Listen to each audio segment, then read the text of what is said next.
According to a number of statistics, about 99% of all business in the United States are small businesses. What defines a small business is a lot more complicated than that. It very much depends upon what industry you're in, how many employees you have, as well as the revenue that you generate. I don't care what standard you use, by any standard, Fun Enterprises is a small business, as are most of the competitors we have in the area.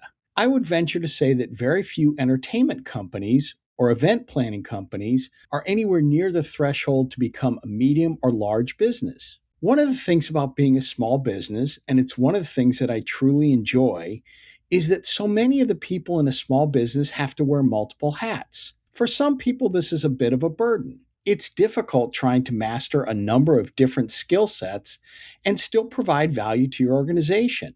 However, I really like it. It provides a challenge and it means that we're constantly growing and learning. When you look at Fun Enterprises and you look at the way that we've changed over the years, it has been dramatic. With new technology, we've had new things that we've had to quote unquote master. When we first started, there was no internet, there was no social media.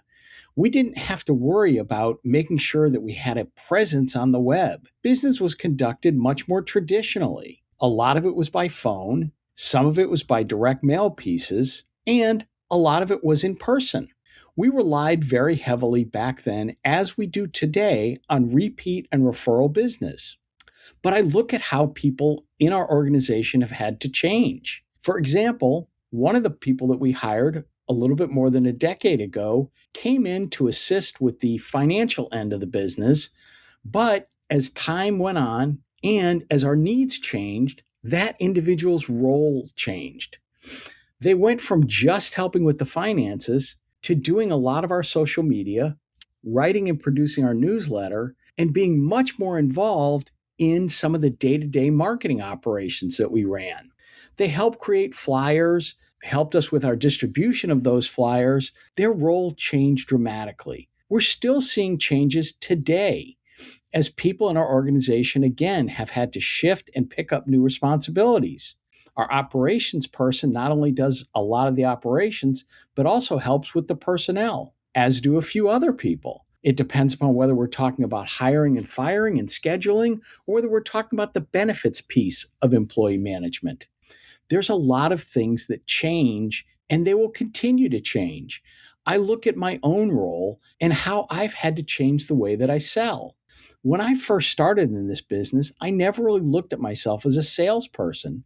And in many respects, I don't today. But that really is what puts food on the table and keeps our staff working. But the way that I've had to do things has changed so dramatically. I am doing a lot more now via email. As a matter of fact, I remember years ago being very frustrated with a client that refused to get on the phone with me. Everything was done via email. Well, now I would say that about 80%, if not more, of the dates that I book every year are done just through email. That's how people want to communicate. And whether I like it or not becomes irrelevant. We all have to change. We all have to adapt or die. A business that doesn't change will not be here for much longer. So that's what being a small business in 2026 is. It's change and it's adaptation. And in all honesty, I really don't mind it. I hope you all have a great week and thanks for watching.